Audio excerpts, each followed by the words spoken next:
আজ নিয়ে এলাম জিভে জল আনা একদম ইউনিক স্টাইলে স্পেশাল আলুর তরকারি, যেটা সহজ ঘরোয়া কিছু উপকরণ দিয়ে অল্প সময়ে তৈরি করা যায় মজাদার এই আলুর তরকারি রেসিপিটি ভালো লাগলে লাইক কমেন্ট শেয়ার দিয়ে পুরো রেসিপিটা দেখার অনুরোধ রইল। আর নতুন হলে আমার চ্যানেলটা সাবস্ক্রাইব করে দেওয়ার অনুরোধ রইল। পাশে থাকা বেল বাটনটি অন করে দাও, তাহলে ভিডিও দেওয়ার সাথে সাথে নোটিফিকেশনটা সবার আগে তোমাদের মাঝে পৌঁছে যাবে। আসসালামু আলাইকুম বন্ধুরা, কেমন আছেন? আশা করি আল্লাহর রহমতে সবাই অনেক বেশি ভালো আছেন। দেশ ও দেশের বাইরে থেকে যারা আমার ভিডিওটা দেখতেছেন সবাইকে অসংখ্য ধন্যবাদ। তো এখানে আমি আজকে আলুর একটা স্পেশাল তরকারি বানাবো। সেটার জন্য আমি 4টা অফিস কিনে আলু সিদ্ধ করে নিয়েছি। দেখে হয়তো বুঝতে পারতেছো কতটা সফটলি আলুটা সিদ্ধ হয়ে গিয়েছে। তো আলুটা থেকে আমি সুন্দর করে খোসাটা ছড়িয়ে নিচ্ছি। আলু যখন ভালো মতো সিদ্ধ হবে আলুর খোসাটা তখনই সুন্দর করে উঠে যাবে। তোমরা হয়তো দেখেই বুঝতে পারতেছো আমার আলুটা কতটা সফটভাবে সিদ্ধ হয়েছে। তো বন্ধুরা, যারা ভিডিও দেখতেছো লাইক দিতে ভুলে গিয়েছো, একটা লাইক দিয়ে আমার ভিডিওটা শেষ পর্যন্ত থাকার অনুরোধ রইল। আলুটা ছিলা হইলে আমি আলুটাকে সুন্দর করে ছিলে নিচ্ছি, দেখতে পারতেছে। এই পর্যায়ে আলুটা আমি চারোটা সুন্দর করে ছিলে নিয়েছি। তোমরা চাইলে ছোটো সাইজের আলু দিয়েও এই রেসিপিটা বানিয়ে নিতে পারো। এই পর্যায়ে আমি একটা চাকু নিয়ে নিয়েছি, চাকু দিয়ে আলুটাকে মাঝখান থেকে কাট দিচ্ছি। দেখতে পারতেছো এভাবে কাট দিলে আলুর তরকারিটা খেতে ভীষণ ভালো লাগে। চটপটা রেসিপি বলতে পারো, খুব সহজ, একদম ইউনিক। হাতে মাত্র 10 মিনিট সময় থাকলে এই আলুর তরকারিটা হয়ে যাবে বন্ধুরা। এতটা সহজ, এতটা মজা। তো আমি আলুগুলাকে একটা কাট দিচ্ছি। কিভাবে কাট দিচ্ছি তোমরা দেখে হয়তো বুঝতে পারতেছো, এটা তো আর বলে বোঝানো সম্ভব না। তো তোমরা এভাবে যে কোনো পছন্দনীয় দিতে পারো, তবে এভাবে কাট দিলে ভীষণ ভালো লাগে, দেখতে ভালো লাগলে খেতেও ভালো লাগে। তো এইভাবে আমি আলুগুলা কেটে নিচ্ছি। যারা আলু পছন্দ করো আজকের সহজ রেসিপিটা তাদের জন্য। সাধারণ আলুর তরকারি যে এতটা মজা হয় তোমরা বুঝতেই পারবে না। গরম ভাতের সাথে, রুটি পরোটার সাথে একদম জমে যাবে। এই রেসিপিটা কিন্তু পোলাওয়ের সাথেও খেতে পারবা, খেতে কিন্তু দুর্দান্ত লাগে। তো আমি আলুগুলা কেটে নিয়েছি। এই পর্যায়ে 2টা পেঁয়াজ আর রসুনটা কেটে দিব। এই রেসিপিটা একটু পেঁয়াজটা বাড়িয়ে দিলে খেতে ভীষণ মজা লাগে। আর বন্ধুরা, যারা ভিডিও দেখতেছো আমার চ্যানেলে নতুন এসেছো, প্লিজ বন্ধুরা আমার চ্যানেলটা আমাকে সাবস্ক্রাইব করে রাখার অনুরোধ রইল, আমাকে ভালোবেসে। আর পাশে থাকা বেল বাটনটি অন করে দাও, যেন ভিডিও দেওয়ার সাথে সাথে নোটিফিকেশানটা তোমাদের মাঝে পৌঁছে যায়। সবাইকে অসংখ্য ধন্যবাদ। পেঁয়াজগুলোকে আমি একটু কুচি কুচি করে কাটতেছি, তোমরা হয়তো দেখেই বুঝতে পারতেছো। আর বন্ধুরা, ভিডিওটা কে কোথা থেকে অন করেছো অবশ্যই আমাকে ছোট্ট একটা কমেন্টসে জানাবা, তাহলে আমি তোমাদের সবাইকে ধন্যবাদ জানাতে পারবো। সবাইকে অসংখ্য ধন্যবাদ আমার ভিডিওটা দেখার জন্য। রসুনগুলাকেও কেটে নিয়েছি, পেঁয়াজগুলোকে ছোটো ছোটো ডুমো ডুমো করে কেটে নিয়েছি। তোমরা দেখে বুঝতে পেরেছো এভাবে কাটলে এই রেসিপিটার জন্য পারফেক্ট হবে। রসুনটাকেও আমি ছোটো ছোটো ডুমো ডুমো করে কেটে নিচ্ছি। তো আমার পেঁয়াজ রসুনগুলো কাটা হয়ে গিয়েছে, আমি একটা স্টিলের প্লেটের মধ্যে উঠিয়ে নিচ্ছি। আমি বন্ধুরা সবসময় স্টিলের থাল বাসন বেশি ব্যবহার করি, তোমরা হয়তো আমার ভিডিও দেখে বুঝতে পারো। আমার কাছে স্টিলের জিনিস ব্যবহার করতে ভালো লাগে। তো আমার কাটাকুটি শেষ। আমি এই পর্যায়ে তোমাদেরকে নিয়ে চলে এসেছি কিচেনে এসে একটা প্যান বসিয়ে দিলাম চুলার মধ্যে। তারপর দিয়ে দিচ্ছি রান্নার রেগুলার সয়াবিন তেল, যেটা সাদা তেল। আমি আজকে সেটা দিয়ে রান্না করতেছি। তোমরা চাইলে সরিষার তেল দিয়েও বানাতে পারো। তো তেলটা গরম হয়ে আসলে তখনই দিয়ে দিব 2টা শুকনো মরিচ। আমার মরিচগুলা ঝাল, আর মরিচগুলো এখন কেন ভাজতেছি বা কখন আমি মরিচগুলো ব্যবহার করব সেটা দেখতে চাইলে শেষ পর্যন্ত থাকার অনুরোধ রইল।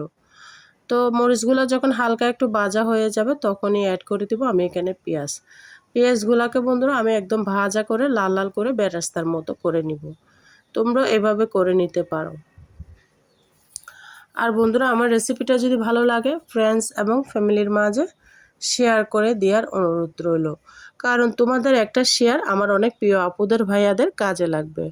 আর যারা আমার সাথে আছো, আমাকে এত বেশি সাপোর্ট করো, সবাইকে অসংখ্য ধন্যবাদ। দেখো বন্ধুরা, পেঁয়াজগুলো লাল লাল করে ভাজা হয়ে গিয়েছে। আমি একটা প্লেটের মধ্যে সমস্ত কিছু উঠিয়ে নিয়েছি, তোমরা হয়তো দেখে বুঝতে পারছো।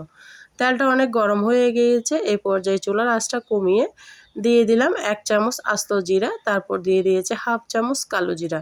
এই দুটো মশলা আস্ত দেওয়ার কারণে বন্ধুরা এতটা সুন্দর ফ্লেভার এসেছে। যখনই মশলা থেকে সুন্দর একটু ফ্লেভার আসবে তখনই অ্যাড করে দিব আমি পেঁয়াজ রসুন, কেটে রাখা পেঁয়াজ রসুনগুলা। তোমরা যখন বাসায় এই চটপটা আলুর তরকারিটা বানাবা তখনই বুঝতে পারবা যে কতটা সুন্দর একটা স্মেল এসেছে এই মশলাগুলা থেকে। তো আমার কাছে রান্নাটার তেলটা কম হওয়া মনে হচ্ছে, তো আরেকটু তেল অ্যাড করে দিলাম। এই চটপটা রেসিপিটার মধ্যে আমার কাছে তেলটা বেশি দিলে বেশি ভালো লাগে। তোমরা যদি কম খেতে চাও তাহলে কম করে দিয়ে বানিয়ে নিতে পারো। তো দিয়ে আমি দেখতে পারতেছো রসুন আর পেঁয়াজটাকে হালকা করে ভাজবো, একদম লাল লাল করব না। তো যখনই ভাজা হয়ে যাবে 2-3 মিনিট মতো ভেজে নিলে হয়ে যাবে হালকা আছে, তখনই আমি অ্যাড করে দিয়েছি সেই আলুর তরকারি, আলু কেটে রাখা আলুগুলা। এই চটপটা রেসিপি কার কার পছন্দ অবশ্যই আমাকে কমেন্টসে জানাবা। আমার তো বেশ পছন্দ, তো আমি বানিয়েছি তোমাদের সাথে শেয়ার করতেছি। তোমরা এভাবে বানিয়ে নাও। আলুর তরকারি কিন্তু আমরা সবাই কম বেশি পছন্দ করি। রোজ রোজ একঘেয়েমে আলু না খেয়ে এরকম ভিন্নভাবে খেলে অনেক ভীষণ ভালো লাগে। তো স্বাদ মতো লবণটা দিতে হবে সবার আগে। দিয়ে আমি নাড়াচাড়া করে দিচ্ছি। এভাবে তোমরা নাড়াচাড়া করে দিবা। লবণটা মিশিয়ে নিয়েছি, দেখে হয়তো বুঝতে পারতেছো বন্ধুরা।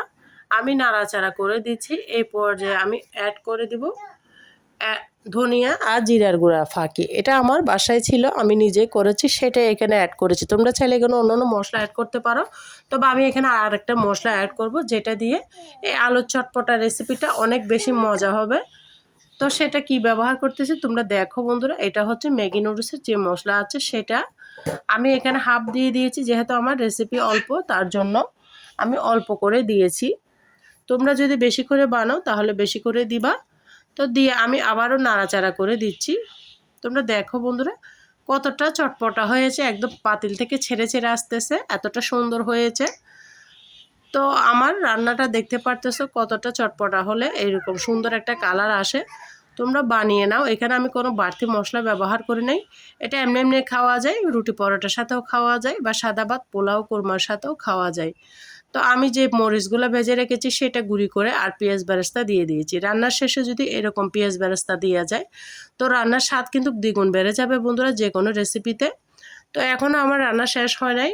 তো এখানে আমি অ্যাড করে দিব নাড়াচাড়া করে সামান্য পরিমাণের পানিটা দিব আমি এর জন্য যেন মশলাগুলো আলুর গায়ে প্রবেশ করে। দেখো 2-3 চামচ হবে ওইরকম পানি ব্যবহার করেছি। তোমরা আবার বেশি পানি দিতে যাইও না, অল্প একটু পানি দিয়েছি। তো এটা দিয়ে অনেক মজা হবে বন্ধুরা। চারিপাশ থেকে একটু আওয়াজ আসে, প্লিজ বন্ধুরা সবাই একটু মানিয়ে নিবা। তো দেখতে পারতেছো আমার আলুর তরকারিটা আবারও পাতিল থেকে ছেড়ে ছেড়ে আসতেছে। খুবই সামান্য পানি দিয়েছি, তার জন্য একটা গ্রেভিটাও এসেছে সুন্দর। তোমরা এইভাবে রান্না করে নিতে পারো। যখন বাসায় কিছু থাকবে না, অরুচি থাকবে, তখনই এভাবে চটপটা আলুটা রান্না করে নিলে খেতে বেশ ভালো লাগে। তো আমি নাড়াচাড়া করে নিচ্ছি, তোমাদের সাথে পরিবেশন করে দেখিয়ে দিব আমার আলুর তরকারিটা কেমন হয়েছে। প্লিজ বন্ধুরা আমার সাথে থাকার অনুরোধ রইল। তো আলুটা আমি পরিবেশন করার জন্য একটা প্লেটের মধ্যে উঠিয়ে নিচ্ছি পাতিল থেকে। দেখতে পারতেছ খুবই সুন্দর কালার এসেছে এবং পাতিল থেকে ছেড়ে ছেড়ে আসতেছে। তো হয়ে গেল আমার চটপটা আলুর এই সহজ রেসিপি, যেটা কিনা রুটি নান যেটার সাথে যে কোনো কিছুর সাথে একদম জমে যাবে। সঙ্গে যদি গরম ভাত থাকে তাহলে তো কোনো কথাই নেই, এক থালা ভাত নিমিষে শেষ হয়ে যাবে।